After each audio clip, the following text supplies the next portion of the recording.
मैं colonel Sophia Qureshi और मेरे साथ विंग कमांडर व्योमिका सिंह आज आपको 6 से 7 मई 2025 की रात 1:05 से 1:30 बजे के बीच भारतीय सशस्त्र बलों द्वारा अंजाम दिए गए ऑपरेशन सिंदूर के बारे में जानकारी देंगे।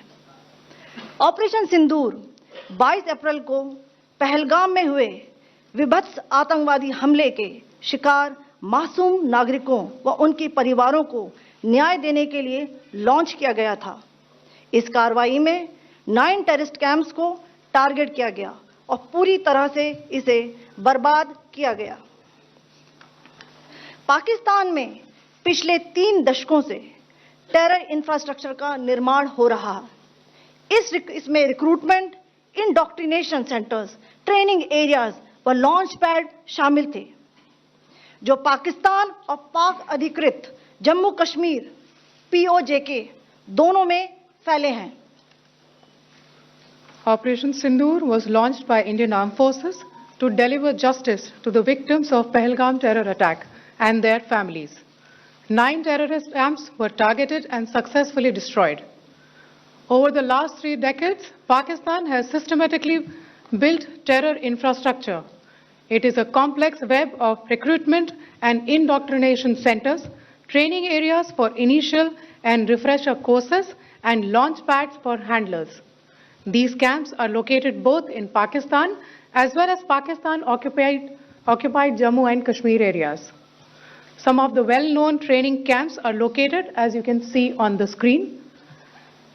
They are distributed from Savai Nala in the north, counting to approximately 21, ending at Bhagalpur to the south.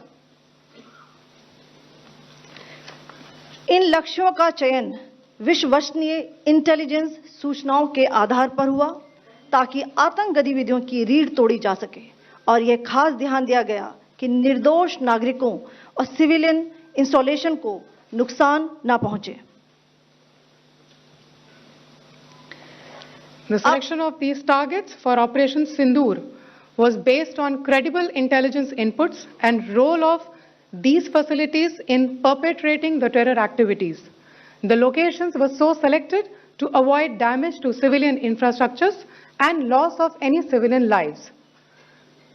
This was done with due diligence, and the camps selected for targeting and their engagement will now be shown to you one by one. POJK के target आपको बताना चाहूंगी। सबसे पहले सवाई नाला camp Muzaffarabad, जो कि POJK के लाइन ऑफ कंट्रोल से 30 किलोमीटर दूर है। यह एक लश्कर तौयबा का ट्रेनिंग सेंटर था। 20 अक्टूबर 2024 सोनमर्ग, 24 अक्टूबर 24 गुलमर्ग, 22 अप्रैल 2025 पहलगाम, इन हमलों के आतंकियों ने यहीं से प्रशिक्षण लिया था। सैयदना बिलाल कैंप मुजफ्फराबाद, यह एक जैश ए मोहम्मद का स्टेजिंग एरिया है।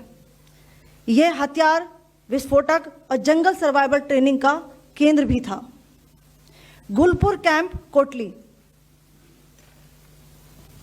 यह LOC से 30 किलोमीटर दूर था। लश्कर तौयबा का बेस था, जो रजौरी, पुंछ में सक्रिय था।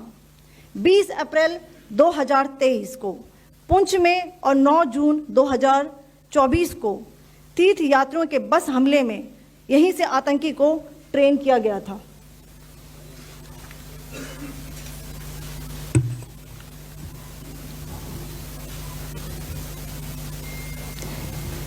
बरनाला कैंप बिंबर, यह LOC से 9 किलोमीटर दूर है। यहाँ पर हथियार, हैंडलिंग, IED व जंगल सर्वाइवल का प्रशिक्षण केंद्र था। अब्बास कैंप कोटली,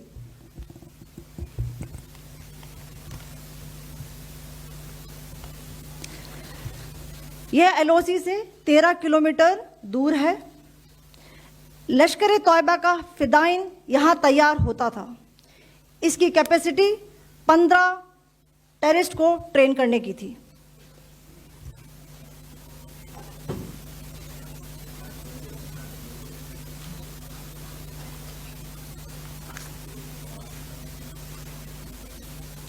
अब मैं पाकिस्तान के अंदर के टारगेट से अवगत कराना चाहूंगी। पहला, सर्जिकल कैंप सियालकोट। यह अंतर्राष्ट्रीय सीमा से 6 किलोमीटर की दूरी पर है, सांबा कठुआ के सामने।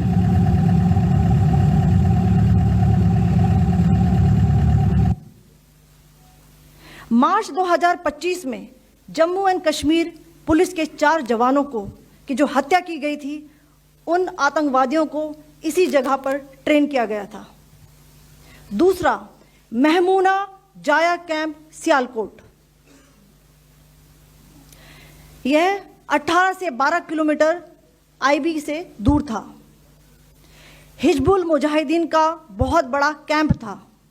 यह कठुआ जम्मू क्षेत्र में आतंक फैलाने का नियंत्रण केंद्र था।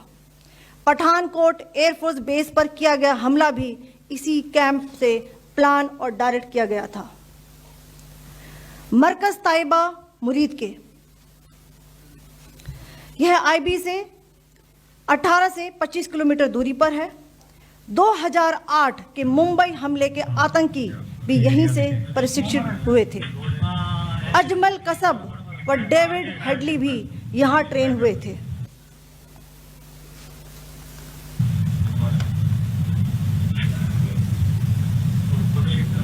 आगे दूसरा है।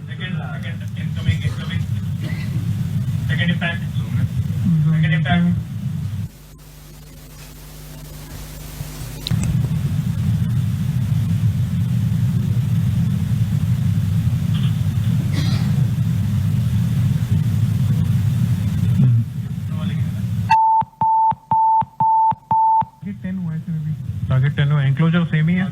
7 it is hit the target. हाँ हाँ।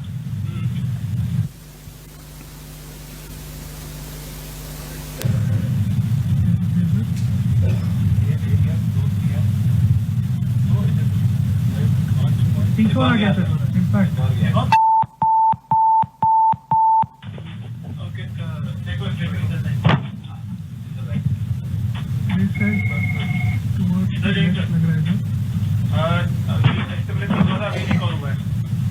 अभी राइट।